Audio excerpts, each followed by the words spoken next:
بسم اللہ الرحمن الرحیم۔ السلام علیکم دوستو۔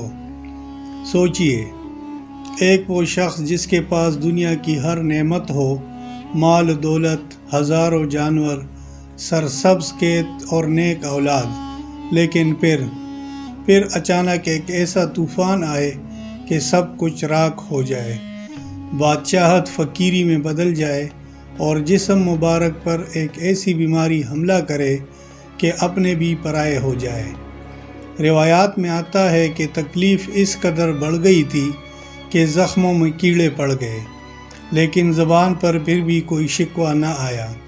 یہ کہانی ہے اس ہستی کی جسے دنیا صبر ایوب کی مثال سے جانتی ہے۔ حضرت ایوب علیہ السلام روم کے علاقے میں رہتے تھے۔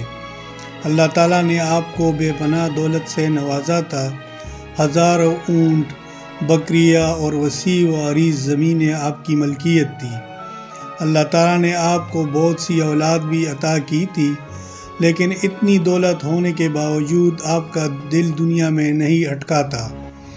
آپ غریبوں کی مدد کرتے اور ہر وقت اللہ تعالیٰ کا شکر ادا کرتے۔ قرآن پاک میں اللہ نے آپ کی تعریف ان الفاظ میں کی ہے: بے شک ہم نے اسے صابر پایا، وہ کیا ہی خوب بندہ تھا، بے شک وہ ہماری طرف بہت رجوع کرنے والا تھا۔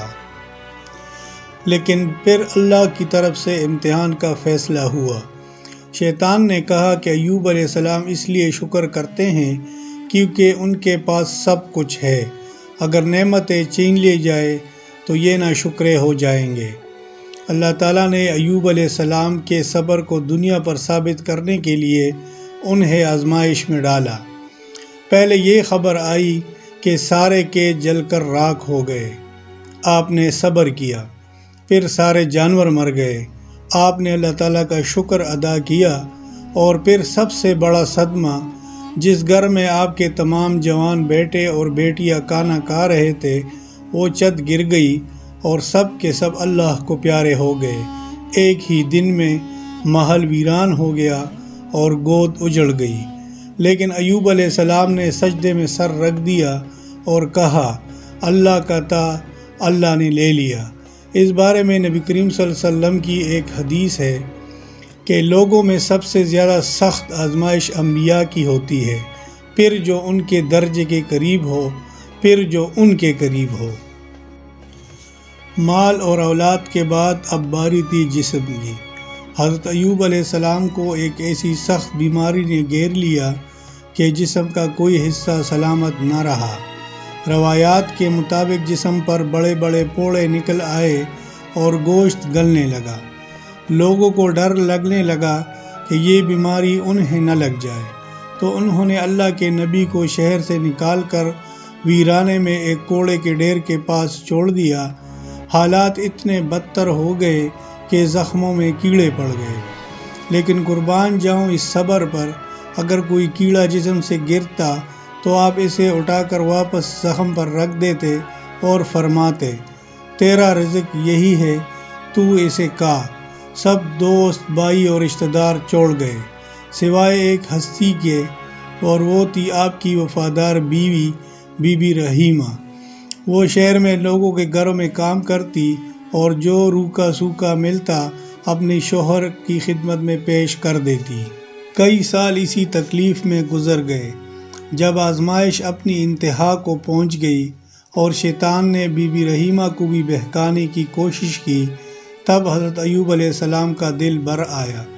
آپ نے شکوہ نہیں کیا بلکہ اپنے بے بسی کا اظہار کیا۔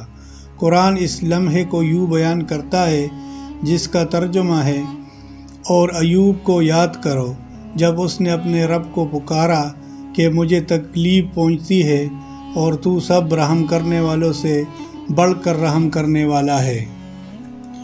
دعا کا نکلنا تھا کہ رحمت الہی جوش میں آ گئی۔ اللہ نے حکم دیا، اپنا پاؤں زمین پر مارو، یہ ہے نہانے کے لیے ٹھنڈا پانی اور پینے کے لیے۔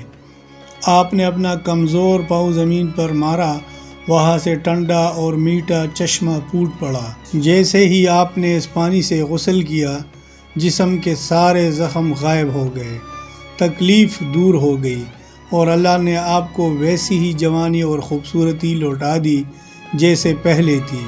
اللہ تعالیٰ نے صرف صحت دی بلکہ آپ کا سارا مال اور اولاد بھی دگنی کر کے واپس لوٹا دی تاکہ یہ دنیا والوں کے لیے ایک نشانی بن جائے۔ دوستو، حضرت ایوب علیہ السلام کا واقعہ ہمیں سکھاتا ہے کہ انسان پر کتنی بھی بڑی مصیبت آ جائے مایوس نہیں ہونا چاہیے۔ آزمائش جتنی بڑی ہوتی ہے اس کا انعام بھی اتنا ہی بڑا ہوتا ہے۔